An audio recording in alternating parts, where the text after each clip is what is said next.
Hi നമസ്കാരം, ഞാൻ സൈന്ധവിയാണ്. ഞാനിപ്പോൾ വന്നിരിക്കുന്നത് നമ്മുടെ BBSൽ നിന്ന് നടക്കുന്ന കുറച്ച് കാര്യങ്ങൾ നിങ്ങളോട് ഷെയർ ചെയ്യാൻ വേണ്ടിയിട്ട്. അത് വേറെ ഒന്നുമല്ല, കാരണം അവിടെ ഒരു എന്താ പറയുക, നമ്മളുടെ സാധാരണക്കാരനെ കാണുന്ന വേറൊരു മെത്തേഡിലാണ്, അല്ലെങ്കിൽ ഒരു സെലിബ്രിറ്റി ആവാത്ത വ്യക്തിനെ കാണുന്ന വേറൊരു മെത്തേഡിലാണെന്ന് എന്നൊരു രീതിയിലാണ് അവിടുത്തെ കളികളും കാര്യങ്ങളൊക്കെ പോകുന്നത്. കാരണം ഇന്ന് ലാസ്റ്റ് ആ മണിപ്പുര ടാസ്കിൽ തന്നെ നമ്മൾ കണ്ടു, അവർ 3 പേരും 3 സ്ഥലത്ത് തന്നെ നിന്നത്. ഫസ്റ്റ് നിന്ന് അനീഷാണ്, സെക്കൻഡ് ആര്യൻ, മൂന്നാമത് ജസിൽ.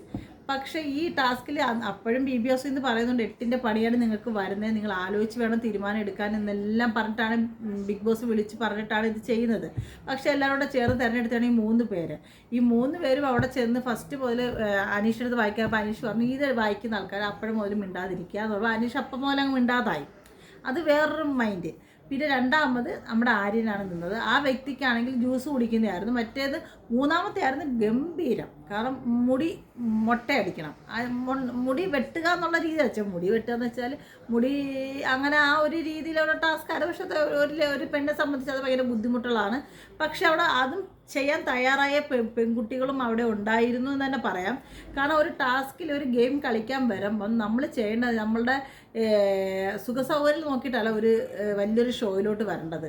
കാരണം ആ ഷോയിൽ എന്ത് നടക്കുന്നു എന്നാണ് അവരെന്ത് ചെയ്യുന്നു, അവരെന്ത് പറയുന്നു, ആ ഒരു ഗെയിം നമുക്ക് ചെയ്യാൻ പറ്റില്ലെങ്കിൽ ക്വിറ്റ് ചെയ്ത് പുറത്തിറങ്ങുക. അതാണ് മര്യാദ.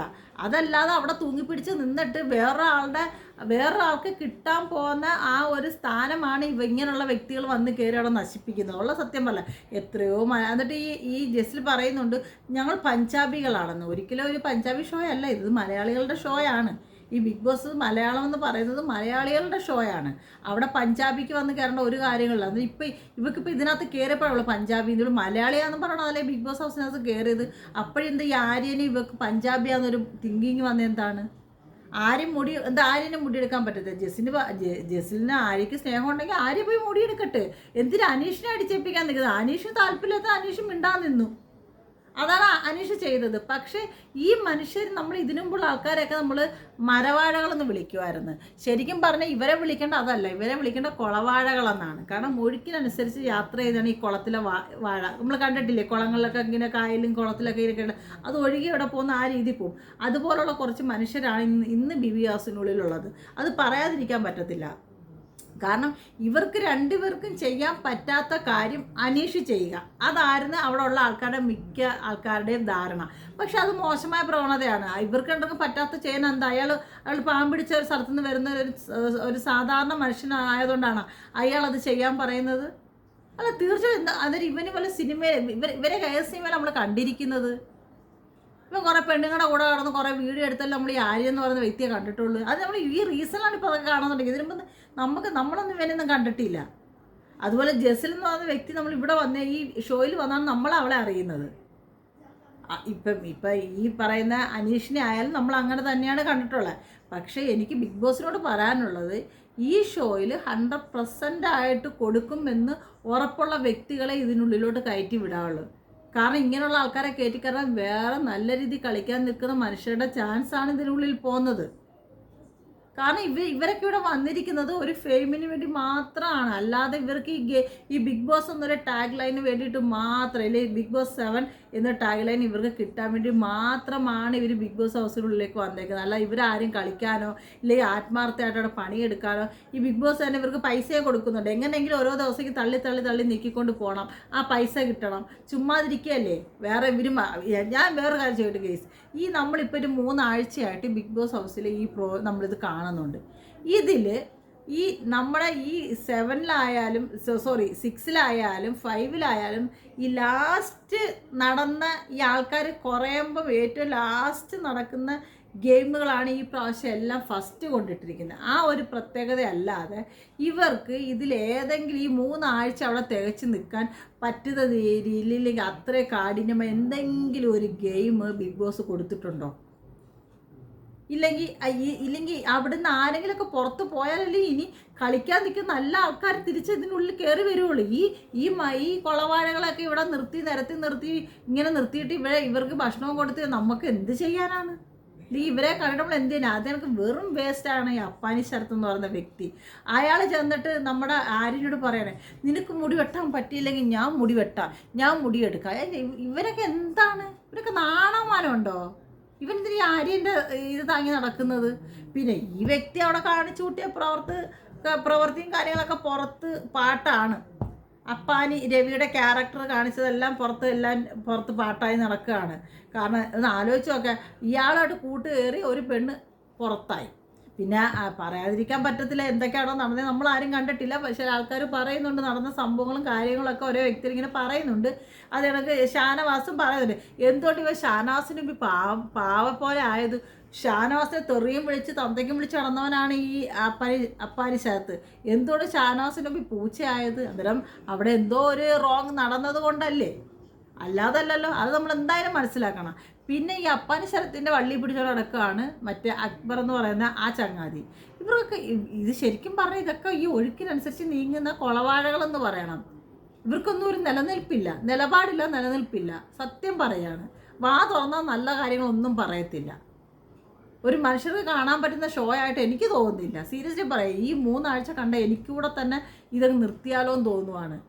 കാരണം ഇത്രയും മോശം രീതിയിൽ സംസാരവും കാര്യങ്ങളും ഇവന്മാർക്ക് പറ്റില്ലെങ്കിൽ അവൻ ചെയ്യണം. എന്താ അവൻ മനുഷ്യനല്ലേ, അവന് കുടുംബമില്ലേ, അവൻ അച്ഛനും അമ്മയില്ലേ, ഇവർക്കൊക്കെ ഉള്ള അച്ഛനും അമ്മയും. അനീഷും അവിടെ കളിക്കാൻ വന്നിരിക്കുന്നതാണ്. സാധാരണക്കാരനായിട്ട് വന്ന് നിന്ന് കളിക്കുന്ന ഒരു വ്യക്തിയാണ് അനീഷ്. അന്നേരം അയാളെ മനസ്സിലാക്കാതെ അയാളെ നേരെ ഇങ്ങനെ കുതിര കയറാൻ നിൽക്കുകയാണ് അവിടെയുള്ള എല്ലാ വാഴകളും, ഈ കുളവാഴകളും. മരവാഴകൾ എന്ന് പറഞ്ഞാലേ അത് കൂടിപ്പോവും. ഈ കുളവാഴകൾ പറഞ്ഞാൽ ഏറ്റവും നല്ലത്. അറിയില്ല ഗേസ്, ഇവരൊക്കെ എന്തറിഞ്ഞിട്ടാണ്. ഈ ബിഗ് ബോസിന് എന്തോ ഒരു തെറ്റ് പറ്റിയിട്ടുണ്ട് ഈ പ്രാവശ്യത്തെ ഈ മത്സരത്തിൽ തിരഞ്ഞെടുത്തതിൽ. കാരണം ഈ ആര്യനൊന്നും അവിടെ വരെ ഒരു യോഗ്യതയില്ലാത്ത വ്യക്തി. ആര്യൻ, അതിനൊക്കെ അപ്പാനി ശരത്ത്, പിന്നെ ഞാൻ അനീഷിനെ പറയത്തില്ല. അനീഷ് വന്ന സമയം പോലെ നല്ല രീതിയിൽ കളിക്കുന്നുണ്ട്. അതുപോലെ കുറേ വ്യക്തികളുണ്ട്, ഒരു കാര്യവും ഒരു ഗുണവും ഇല്ലാത്ത കുറേ മനുഷ്യർ എന്തിനോ വേണ്ടിയിട്ട് ആ ടാഗ് ലൈന് വേണ്ടിയിട്ട് വന്ന് നിന്ന് ഇങ്ങനെ ഇത് ചെയ്യാൻ വേണ്ടിയിട്ട്, ഈ നിസ്സാര കാര്യങ്ങൾക്ക് വേണ്ടിയിട്ടാണ് ഒരുത്തനെ അങ്ങ് ക്രൂശിൽ കയറ്റുന്നത്. ഇവർക്കൊക്കെ ചെയ്യാൻ പറ്റാത്ത കാര്യം ഇവനെ കൊണ്ട് ചെയ്യാൻ പറ്റുന്നത് എന്തിതാണ്? ഇത് അവൻ്റെയൊക്കെ തൊലി എളുപ്പമുണ്ടായതുകൊണ്ടാണ്. വെറും മോശം രീതികൾ ഗൈസ്. സീരിയസ്ലി പറയാം, നമുക്ക് കാരണം നമുക്ക് ഈ ഷോ കാണുമെന്ന് തോന്നുമ്പോഴും ഇങ്ങനെയുള്ള ഒരു രീതി കാണുമ്പോൾ നമുക്ക് ഈ ഷോ അങ്ങ് വെറുത്ത് പോവുക. ജസ്റ്റ് ഇപ്പോൾ നിങ്ങൾ പഞ്ചാബികളെ പിന്നെ ഇവളെന്തിനാണ് ഇങ്ങോട്ട് കെട്ടിയെടുത്ത് വന്നത്? പിന്നെ ബിഗ് ബോസ് ചെയ്ത ഏറ്റവും വലിയ ദോഷിച്ചാൽ ഒരു ബിഗ് ബോസിൽ പോയി പങ്കെടുത്ത ഒരു വ്യക്തിനെ ഈ ബിഗ് ബോസിൽ കൊണ്ടിട്ടത്. അതൊക്കെ എന്തിനാണെന്ന് ഇത്ര ആലോചിച്ചിട്ട് മനസ്സിലാവുന്നു. ഇവിടെ ആൾക്കാരില്ലേ? ഷോ നല്ല രീതി നടത്തുവാണെങ്കിൽ നല്ല ആൾക്കാർ വരും, നല്ല രീതിയിൽ കളിച്ച ആൾക്കാരും നല്ല രീതിയിൽ പോകും. ഇതിങ്ങനെയുള്ള കൊളവാഴകളെ കൊണ്ടിട്ട് എന്ത് ചെയ്യാനാണ് ഈ ഷോയിൽ? ഈ കണ്ടുകൊണ്ടിരിക്കുന്ന നമ്മളെയും കൂടെ മുഷിപ്പിക്കാനാ?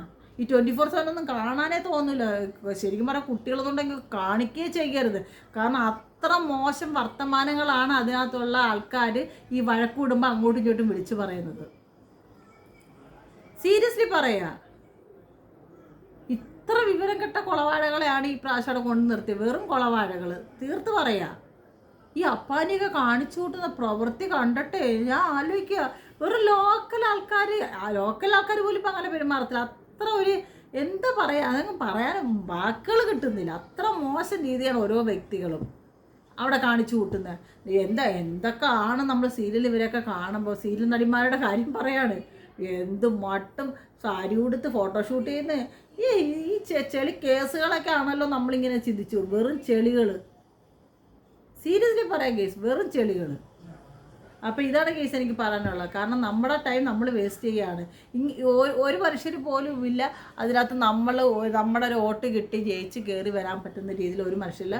പിന്നെ അനീഷിന് പൊതുവേ നല്ല രീതിയിൽ വോട്ടുണ്ടെന്നാണ് എൻ്റെ വിശ്വാസം. കാരണം സാധാരണനായിരിക്കുന്നൊരു മനുഷ്യനെ ഇത്രയും രീതിയിൽ അടിച്ച് തഴം പറ്റിക്കാൻ ശ്രമിക്കുന്ന കുറച്ച് ആൾക്കാരാണ് അതിനകത്തുള്ളത്. സെലിബ്രിറ്റീസായ കുറച്ച് ആൾക്കാരാണുള്ളത്. പക്ഷേ സാധാരണക്കാരെ ഒരിക്കലും പൊങ്ങി വരരുത്, അവരെ അടിച്ച് കമത്തിയിടുക എന്നുള്ള ചിന്താഗതിയായിട്ടാണ് ഈ സെലിബ്രിറ്റി സ്റ്റാറ്റസ് ജീവിക്കുന്ന ആൾക്കാരവിടെ നിൽക്കുന്നത്. ഇവർക്കൊക്കെ വേണ്ടത് ഒരു ടാഗ് ലൈൻ മാത്രമാണ്. ബിഗ് ബോസ് 7 ആണ് അപ്പാനി ശരത്തിൻ്റെ പേരോട് ചേർക്കാൻ ബിഗ് ബോസ് 7.